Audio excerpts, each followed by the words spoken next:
Not only are small businesses getting some financial help during this difficult time, so are employees like Melissa Randall, who works right here at Cook & Son Lumber Company. On Sunday, a malware virus attacked the 911 dispatch center. It impacted the CAD system where they log all the calls they receive. I'm live here where the warehouse fire started. Now you can see behind me all the rubble and the smoke still rising in the air. Earlier today, I was out here with Terre Haute arson investigator Norm Loudermilk, and he gave me a tour of what's left of the building. Yeah, John, I am live here on Rio Grande Avenue near Gallagher. Now you can see here behind me, crews are here working on scene to get power restored.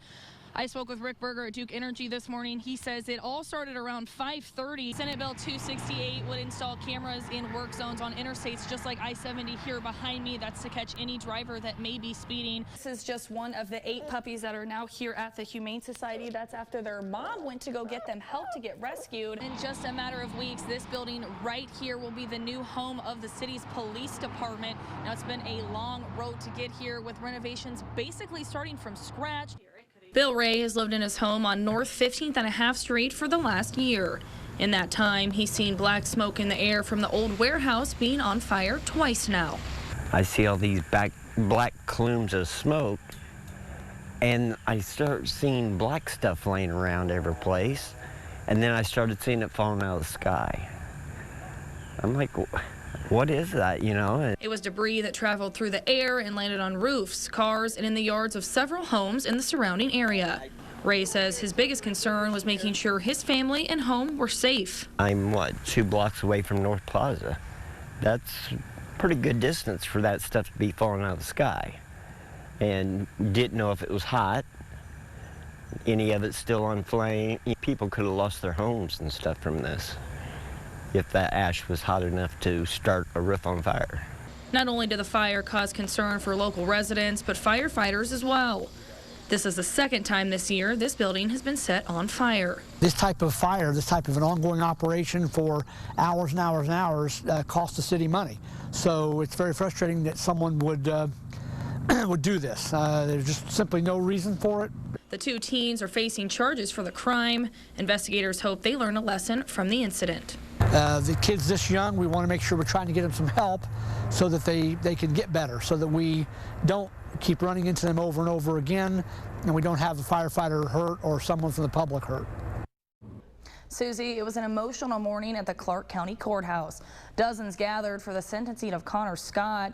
He'll spend the next 37 years behind bars. Kaylin's mother, Leslie Roberts, gave a powerful victim impact statement in front of the court.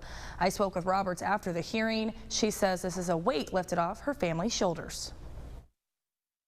After nearly 5 years, the 2014 murder case of Kaylin Whitaker has come to a close. Connor Scott was charged in connection to his girlfriend's death. He confessed to her murder earlier this year. Kaylin's mother, Leslie Roberts, addressed the court on Monday. She says she was feeling a mix of emotions while reading her victim impact statement. I was angry when I was reading it because it's a long time coming. People needed to hear my impact statement, and I believe it was definitely from Kay, from her heart. It was something definitely Kaylin would want everybody to hear. The family says they would have liked to see Scott serve more time, but they're at peace with the decision. I don't think we'll ever feel like justice has been totally served with our situation, because the loss of Kaylin is immeasurable. I mean, we miss her so much. We hurt for her every day. It is so hard being without her. After the hearing, family and friends gathered outside the courthouse lawn for a balloon release. Everyone wrote a special message to Kaylin before releasing their balloons. Robert says her balloon message from the movie The Notebook has a special meaning to it. One day we were watching the movie and she looked over at me and she says, "Mom, you're a bird." And I looked over at her and I said, "I'm a bird." So the balloon release was very, very special, and it was just to honor Kaylin. This was a very difficult day for everyone involved. Robert says it's family and friends that make it all a little bit easier.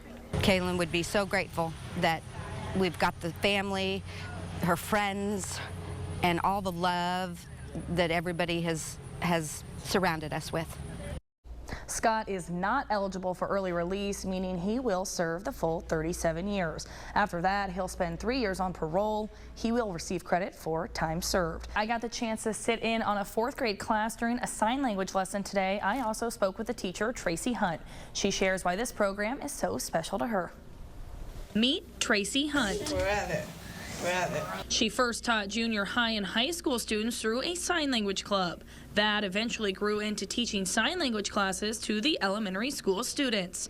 Teaching these students hits home for her. I am a deaf person, and it was not used around, it wasn't used with me growing up.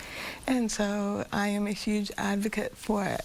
And I don't think it is available around, it isn't available around here at all.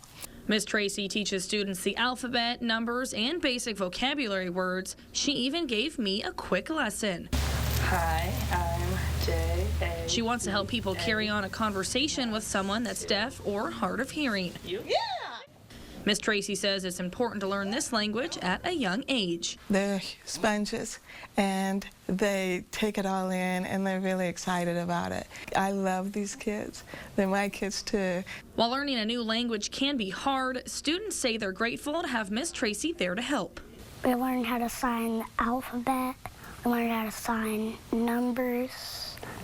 We learned how to sign the national anthem. I'm really good at it now. Miss Tracy says she hopes other schools see how important these classes are. They're really taking it in, you know. They're learning and they're growing and they're using what they're learning, and that they will never know how much it means to me. I want it to spread and grow and continue. There's no reason why other schools are not doing this. Miss Tracy says she never expected the program to ever get this big. She's looking forward to it continuing to grow and helping teach people American Sign Language.